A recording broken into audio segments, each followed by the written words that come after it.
여러분, 믿음이라는 단어를 들으면 무엇이 떠오르시나요? 혹시 아무런 증거 없이 무언가를 맹목적으로 받아들이는 행위, 혹은 이성과는 거리가 먼 신비로운 영역이라고 생각하시나요? 많은 현대인들이 믿음과 이성을 서로 대립하는 개념으로 여기곤 합니다.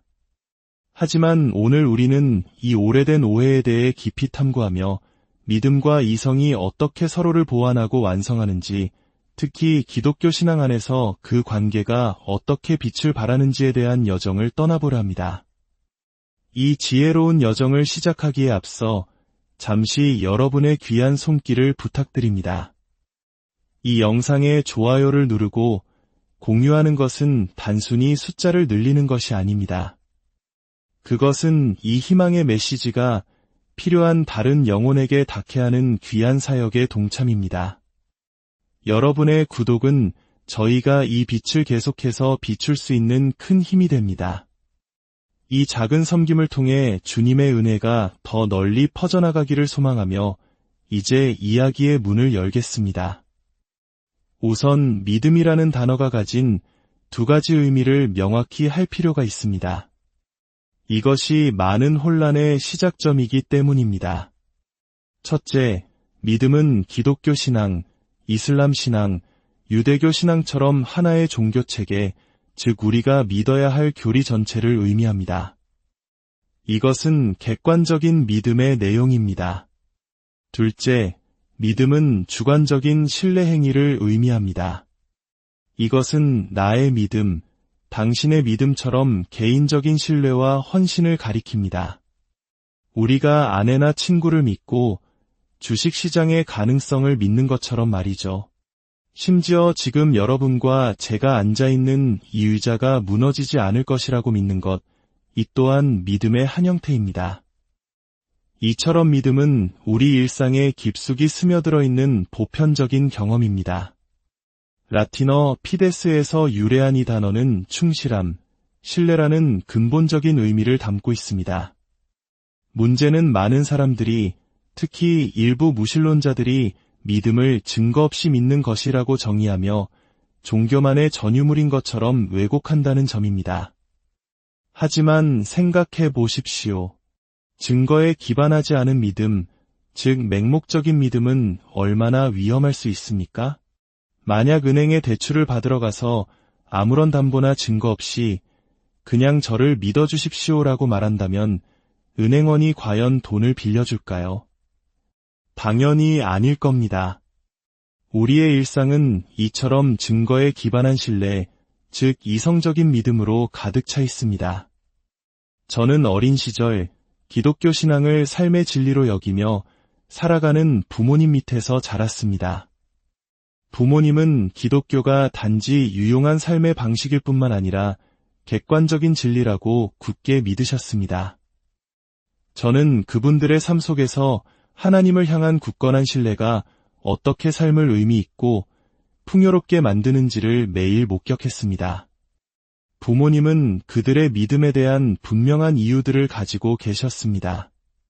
그 모습을 보고 자라면서 저 또한 어린 나이에 예수 그리스도를 나의 구주와 주님으로 영접하는 믿음의 결단을 내렸습니다. 신약 성경은 우리가 태어날 때부터 모두 하나님의 피조물이지만 그리스도를 믿음으로 받아들일 때 비로소 하나님의 자녀가 된다고 가르칩니다. 물론 어린 시절의 직관적인 믿음만으로는 충분하지 않습니다. 성인이 되면서 우리는 그 믿음이 정말로 굳건한 토대 위에 서 있는지 이성적으로 그리고 경험적으로 확인하는 과정이 반드시 필요합니다. 많은 과학자들이나 지식인들은 믿음이라는 단어 자체에 알레르기 반응을 보이곤 합니다. 그들은 믿음을 이성과 대립하는 비과학적인 개념으로 치부합니다. 하지만 이것은 큰 오해입니다. 이성은 진리를 탐구하고 확립하기 위해 사용하는 도구입니다. 예를 들어 예수님은 하나님의 아들이시며 죽음에서 부활하셨다는 기독교의 핵심 주장이 있다고 해봅시다. 우리는 어떻게 이 주장의 진실성을 확인할 수 있을까요? 바로 이성을 사용하여 역사적, 실존적 증거들을 면밀히 검토하는 것입니다. 증거를 분석하고 논리적으로 추론하며 경험을 통해 확인하는 이 모든 과정이 이성적인 활동입니다. 그리고 이 과정을 통해 충분한 확신에 이르렀을 때 우리는 비로소 믿음의 결단이라는 발걸음을 내딛게 됩니다. 즉, 믿음은 이성을 배제하는 것이 아니라 오히려 이성이라는 튼튼한 발판 위에서 이루어지는 헌신입니다. 흡연이 폐암을 유발한다는 과학적 사실을 이성적으로는 알면서도 담배를 끊지 못하는 사람들이 많습니다. 이처럼 아는 것과 믿고 결단하는 것은 다른 차원의 문제입니다. 참된 믿음은 이성적 판단과 경험적 확신이 함께할 때 비로소 의미를 갖습니다. 그렇다면 예수님의 부활과 같은 초월적인 주장에 대해 우리는 어떤 종류의 증거들을 살펴볼 수 있을까요? 파스칼과 같은 사상가는 이성, 경험, 그리고 전통을 이야기했습니다. 먼저, 부활은 역사 속에서 일어난 사건이라고 주장되므로 우리는 역사적 탐구에 적합한 추론 방식을 사용해야 합니다. 과학 실험처럼 똑같은 조건을 만들어 반복할 수 있는 기납적 추론과는 다릅니다. 우리는 예수님의 부활을 실험실에서 재현할 수 없습니다. 이것은 마치 탐정이 살인사건 현장에서 단서들을 모아 범인을 추론하는 것과 같습니다. 우리는 이것을 최선의 설명을 향한 추론이라고 부릅니다. 수많은 증거들을 종합하여 가장 합리적이고 설득력 있는 결론에 도달하는 방식입니다. 예를 들어 신약 성경의 저자 누가는 당대의 지명, 관리들의 이름, 항해 용어, 바람의 종류 등 검증 가능한 수많은 역사적 사실들을 놀라울 정도로 정확하게 기록했습니다. 수많은 고대 사학자들이 누가의 기록이 매우 신뢰할 만한 사료임을 증명했습니다. 이러한 사실은 그의 기록 중에서 검증하기 어려운 부활과 같은 사건에 대해서도 신뢰도를 높여주는 이성적인 근거가 됩니다. 또한 도덕적인 추론도 가능합니다. 예수님의 부활을 처음 목격하고 전파한 사람들은 그의 제자들이었습니다. 그들은 부활을 목격한 후 완전히 다른 사람이 되었습니다. 두려움에 떨던 이들이 목숨을 걸고 부활의 메시지를 전했으며 결국 대부분 순교했습니다. 만약 부활이 그들이 꾸며낸 거짓말이었다면 과연 그들은 자신들이 만든 거짓말을 위해 기꺼이 목숨을 바칠 수 있었을까요? 이는 도덕적으로나 심리적으로 매우 설득력이 떨어지는 주장입니다. 그리고 가장 강력한 증거 중 하나는 바로 실존적 증거, 즉 경험입니다. 그리스도께서는 부활하셨기 때문에 지금도 살아계시며 그를 믿는 자들의 삶을 변화시킬 수 있다고 약속하셨습니다. 저는 오랜 세월 동안 수많은 사람들을 만나왔습니다. 마약에 중독되고 관계가 망가져 삶의 벼랑 끝에 서 있던 한 학생이 몇 달 뒤 빛나는 얼굴로 나타나 저는 그리스도인이 되었어요. 예수님을 만나 다시 태어났습니다. 라고 고백하는 모습을 여러 번 보았습니다. 이러한 삶의 변화가 한두 번이 아니라 역사 속에서 그리고 오늘날에도 수없이 반복해서 일어난다는 사실은 예수 그리스도를 믿는 믿음이 실질적인 능력을 가지고 있음을 보여주는 강력한 증거가 됩니다. 흥미롭게도 과학 역시 근본적인 차원에서 믿음을 필요로 합니다. 저명한 물리학자였던 존 폴킹온경은 물리학은 우주가 이성적으로 이해 가능하다는 믿음을 설명할 힘이 없다고 말했습니다. 과학자들은 과학을 시작하기 전에 이 우주가 인간의 이성으로 탐구하고 이해할 수 있는 질서정연한 곳이라는 사실을 먼저 믿어야 합니다. 이것이 바로 과학을 할 수 있다는 믿음입니다. 아인슈타인 역시 진정한 과학자라면 이러한 믿음이 없는 경우는 상상할 수 없다고 말했습니다. 그가 말한 믿음은 하나님에 대한 믿음이 아니라 우주가 수학적으로 이해 가능하다는 질서에 대한 믿음이었습니다. 결국 기독교 신앙과 과학 모두 믿음이라는 토대 위에 서 있으며 우리는 그 믿음을 뒷받침하는 증거가 무엇인지 질문해야 합니다. 기독교는 하나님이 이 세상을 이성적으로 설계하셨다는 믿음을 제공하기에 오히려 과학의 발전에 강력한 동기를 부여했습니다. 근대 과학의 선구자들 대부분이 독실한 기독교인이었던 것은 우연이 아닙니다. 하나님을 믿는 것은 어둠 속으로의 도약이 아니라 이성과 질서의 근원이신 빛을 향한 발걸음입니다. 오히려 하나님이 없다고 믿는 것이야말로 우리가 사고하는 능력인 이성의 존재 이유를 설명할 수 없는 깊은 어둠으로 들어서는 것일 수 있습니다. C.S. 루이스가 지적했듯이 만약 우리의 이성이 무작위적인 물질의 우연한 조합에 불과하다면 우리가 이성을 통해 내리는 결론을 어떻게 신뢰할 수 있겠습니까?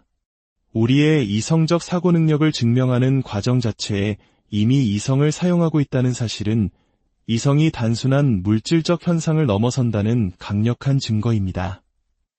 예수님 자신도 맹목적인 믿음을 요구하지 않으셨습니다. 오히려 증거에 기반한 믿음을 기대하셨습니다. 요한복음에 나오는 의심 많은 도마의 이야기는 이를 명확하게 보여줍니다. 다른 제자들이 부활하신 예수님을 만났다고 증언했을 때 도마는 내가 그의 손에 못자국을 보며 내 손가락을 그 못자국에 넣으며 내 손을 그 옆구리에 넣어보지 않고는 믿지 아니하겠노라 라고 말했습니다. 그는 철저한 회의론자였습니다. 그 후 예수님께서 나타나셔서 도마에게 말씀하셨습니다. 내 손가락을 이리 내밀어 내 손을 보고 내 손을 내밀어 내 옆구리에 넣어보라. 그리하여 믿음 없는 자가 되지 말고 믿는 자가 되라. 예수님은 도마의 의심을 꾸짖지 않으시고 그가 요구했던 바로 그 증거를 친히 보여주셨습니다. 그리고 이어서 말씀하십니다. 너는 나를 본 고로 믿느냐? 보지 못하고 믿는 자들은 복되도다. 어떤 이들은 이 구절을 예수님께서 증거 없이 믿는 맹목적인 믿음을 칭찬하신 것이라고 오해합니다. 하지만 예수님은 아무 증거 없이 믿는 자가 복되다고 말씀하지 않으셨습니다. 보지 못하고 믿는 자가 복되다고 하셨습니다. 보는 것은 증거의 한 종류일 뿐 전부는 아닙니다. 우리는 예수님을 직접 눈으로 보지 못했지만 도마가 가졌던 증거 외에도 수많은 역사적, 이성적, 경험적 증거들을 가지고 있습니다. 요한은 이 이야기 바로 뒤에 이렇게 기록합니다. 이 책에 기록되지 아니한 다른 표적도 많이 행하셨으나 오직 이것을 기록함은 너희로 예수께서 하나님의 아들 그리스도이심을 믿게 하려 하며 또 너희로 믿고 그 이름을 힘입어 생명을 얻게 하려 함이니라. 즉 요한은 보지 못할 미래의 세대들을 위해 믿을 수 있는 증거로서 이 책을 기록했다는 것입니다.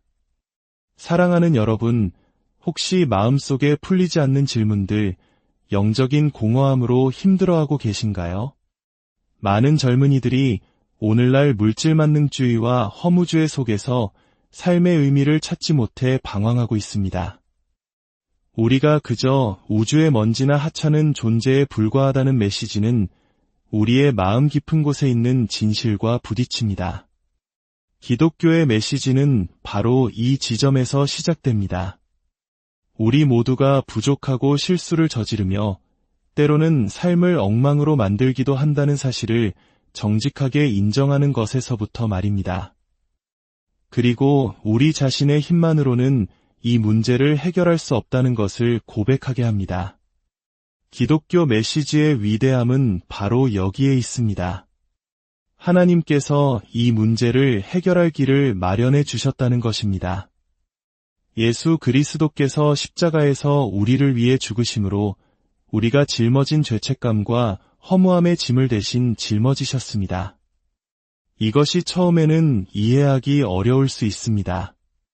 하지만 의사가 처방해준 약을 먹기 전에 먼저 그 약의 효능에 대한 설명을 들어보는 것이 지혜롭지 않겠습니까? 예수님은 그를 믿고 삶의 주인으로 영접하는 모든 이에게 죄의 용서와 죄책감으로부터의 해방, 그리고 하나님과의 화평을 약속하십니다. 더 나아가 이전에는 이길 수 없었던 잘못된 습관과 욕망들을 이겨낼 새로운 힘을 주시고 하나님의 형상대로 창조된 본래의 모습대로 살아갈 수 있도록 우리를 새롭게 하십니다. 이 놀라운 변화를 경험하는 것이야말로 가장 강력하고 개인적인 믿음의 증거가 될 것입니다. 만약 여러분이 이 기독교 신앙에 대해 더 알아보기 원하신다면 몇 가지 단계를 제안하고 싶습니다. 첫째, 마음을 열고 신약 성경, 특히 요한복음을 한번 읽어보십시오. 질문하는 마음으로 이것이 과연 이치에 맞는지, 일관성이 있는지 스스로에게 물으며 읽어보십시오. 둘째, 여러분이 존경할 만한 그리스도인들을 찾아가 그들이 왜 믿는지, 그 믿음이 그들의 삶을 어떻게 바꾸었는지 진솔한 대화를 나눠보십시오. 가장 중요한 것은 기독교를 제대로 이해하기도 전에 섣불리 거부하지 않는 것입니다. 하나님께서는 진리를 찾고자 하는 정직하고 열린 마음에 반드시 응답하십니다. 내가 만약 이 길이 진리라는 증거를 발견한다면 기꺼이 따르겠습니다. 라는 정직한 자세로 나아갈 때 주님께서는 반드시 당신을 만나주실 것입니다. 제가 만약 여러분에게 이 집문 앞에 빨간색 페라리가 있으니 한번 운전해보라고 주장한다면 우리는 여기서 영원히 철학적인 토론만 할 수도 있습니다. 하지만 차가 정말 거기 있는지 알 수 있는 유일한 방법은 직접 가서 문을 열어보는 것입니다. 여러분, 직접 가서 문을 열어보십시오. 맛보아 알지어다 라고 하신 주님의 초대에 응답해 보십시오. 여러분의 삶에 하나님의 놀라운 은혜와 축복이 가득하기를 소망합니다. 이성으로 진리를 탐구하고 그 진리 안에서 참된 믿음과 평안을 누리시는 여러분 모두가 되기를 우리 주 예수 그리스도의 이름으로 간절히 기도합니다.